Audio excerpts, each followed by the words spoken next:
Alors, commençons par ouvrir Power BI. Ensuite, pour vous assurer d'avoir la même configuration que moi pour suivre ces ateliers, allez dans Fichier, Options et paramètres, Options. Dans Fichier actif, on va sélectionner Paramètres régionaux et assurez-vous de bien avoir pour ce fichier, pour le fichier actif, la France de sélectionner. Cela va nous permettre d'avoir les mêmes configurations régionales pour les ateliers qui vont suivre. Ok. Nous allons commencer par importer nos ventes des États-Unis. Donc pour importer des données dans Power BI, il suffit de cliquer sur Obtenir les données. Vous avez la possibilité d'importer dans Power BI des données issues d'une multitude de sources. Par exemple des fichiers Excel, d'une base de données SQL Server, d'un texte CSV, du web, etc. Il existe près de 300 connecteurs de ce type dans Power BI.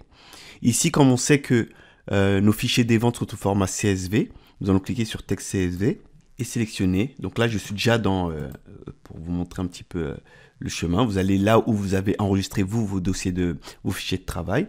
Donc Data, US Sales et Sales.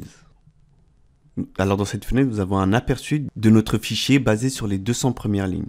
Nous avons le choix de soit charger directement les données dans Power BI ou alors de les transformer avant de les charger. Et comme nous sommes là dans l'atelier préparation des données, nous n'allons pas charger les données immédiatement, nous allons d'abord les préparer, c'est-à-dire nous allons les transformer, les nettoyer avant de les charger dans Power BI. Donc cliquons sur transformer les données. Nous sommes ici dans l'éditeur de requêtes Power Query. Ce module est en fait, si vous voulez, l'usine de Power BI. C'est ici qu'on va pouvoir préparer notre data afin de la rendre adéquate à l'analyse de données. Donc, quand vous importez un fichier dans Power BI, et plus précisément ici dans l'éditeur de requêtes Power Query, plusieurs choses se passent. Nous avons ici dans les étapes appliquées les transformations que Power Query a automatiquement appliquées sur notre jeu de données. Donc la source, il s'est d'abord connecté à une source, c'est-à-dire le chemin qui mène vers ce fichier. Ensuite, il a identifié mes en-têtes de colonnes. Donc, il les a promus en en-tête. Donc, c'est ce qui se passe là, ici, dans cette étape. Donc, en-tête promue. Et ensuite, il a essayé, basé sur chacune des colonnes, d'identifier les données présentes dans les colonnes afin d'en attribuer un type de données adéquate. Donc, c'est ce qui s'est passé ici dans type modifié. Donc, il a repéré mes dates, il les a mis au format date. Donc, c'est ce qui est représenté par le symbole là du calendrier. Il a repéré le champ numérique de mon ID produit, il a mis au format numérique. Pareil pour le nombre d'unités. Et aussi les codes postaux qu'il a mis au format numérique.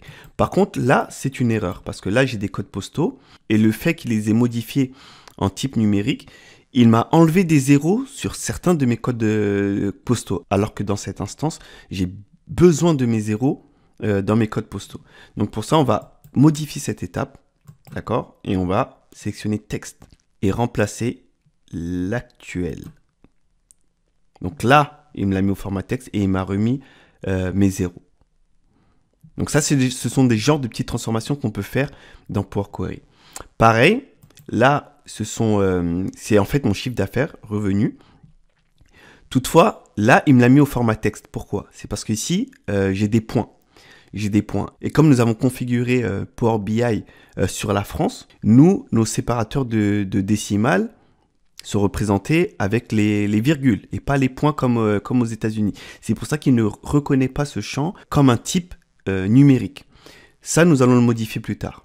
Maintenant, importons nos BI Dimensions. Donc, pour importer des données directement depuis l'éditeur Power Query, on va cliquer sur Nouvelle source.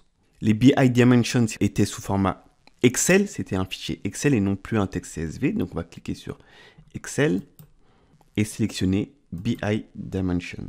Alors, comme avec le fichier CSV, nous avons d'abord un navigateur qui nous permet d'avoir un aperçu des informations présentes dans ce fichier. Donc là, on peut constater qu'on a 4 éléments. D'accord. Quand je clique sur chacun d'eux, j'ai l'aperçu des données qui figurent. D'accord. Voilà. Le point sur lequel je voulais attirer votre attention, c'est Product Table et Product. Si vous vous souvenez bien, tout à l'heure, j'avais attiré l'attention sur le fait que dans notre feuille Product, hein, là, nous avions une plage de données formatée sous forme de tableau qui s'appelait Product Table. D'accord? Et quand vous importez ce genre des fichiers Excel dans Power BI qui comportent des tableaux, Power Query est en mesure de distinguer les feuilles des plages nommées, comme un tableau ici.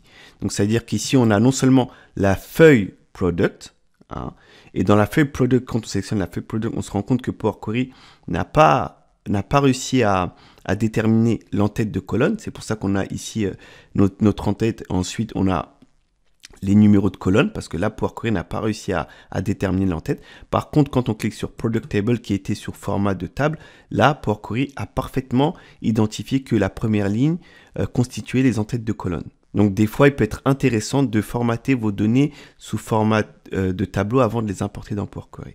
D'accord? Donc là, dans Géo, comme nous l'avions spécifié avant, nous avons ces deux lignes-là que nous allons devoir supprimer dans Power Query. D'accord? Et c'est à ça que nous sert Power Query, comme je vous l'ai dit, à faire du nettoyage. Ensuite, dans Manufacturer, on a ces dernières lignes dont on va devoir se débarrasser. On n'a besoin que des 3 premières lignes. Donc ça, pareil, on va pouvoir aussi s'en occuper dans Power Query. Alors, sélectionnons les données que nous souhaitons maintenant importer dans Power Query. Nous voulons Product Table, nous voulons la table, la feuille Géo et la feuille Manufacturer. Voilà. Product, on n'en a pas besoin parce que les informations sont déjà dans la table Product Table. Donc, on va juste sélectionner ces 3-là et faire OK. Nous avons maintenant importé dans Power Query les ventes des États-Unis et nos 3 tables de dimensions. Il nous manque maintenant les données des ventes des autres pays et c'est ce que nous allons importer dans la séquence suivante.